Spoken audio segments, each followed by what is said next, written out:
Lepas tu antara kelebihan dia juga, Sayyidina Zubair bin Awam, dia masa peperangan Uhud, setelah orang Islam kena macam-macam, Nabi SAW pun kena pecah bahagian gigi depan, lepas tu kena serang, macam-macam lah, ujian besar lah peperangan Uhud. Quraisy bila diorang mundur, Nabi SAW merisau, diorang pergi serang Madinah pula, serang ahli keluarga sahabat dan sebagainya. Jadi Nabi SAW beritahu siapa yang sedia untuk pergi kejar mereka, halang mereka. Masa tu tengah luka, semua terluka, semua dengan keadaan diorang dengan luka dan sebagainya, yang ada keberanian untuk pergi serang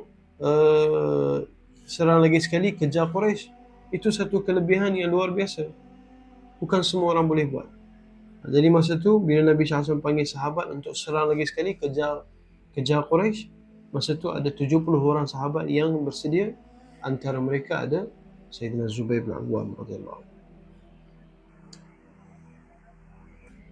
Tapi Sayyidina Zubair bin Awam ni, walaupun dia terlalu rapat dengan Nabi SAW dan hubungan dia kaum kerabat pun terlalu rapat, sepupu, lepas tu dia sepupu dengan Nabi SAW. Lepas tu ayah Nabi SAW, Abdullah ni, kira pakcik belah ayah, belah mak. Pakcik Nabi Sayyidina Zubair belah mak. Lepas tu nenek Zubair bin Awam belah mak, adik-beradik dengan mak Nabi SAW. Mak Nabi SAW Aminah bintu Wahb. Nenek Zubair bin Awam belah Safiyah, Halah bintu Wahb, adik-beradik dengan Aminah. Walaupun macam tu, kedekatan dari segi kekeluargaan, lepas tu dia punya rapat dengan Nabi SAW, tapi dia sikit sangat meriwayatkan hadis daripada Nabi SAW, sebab dia sangat-sangat takut.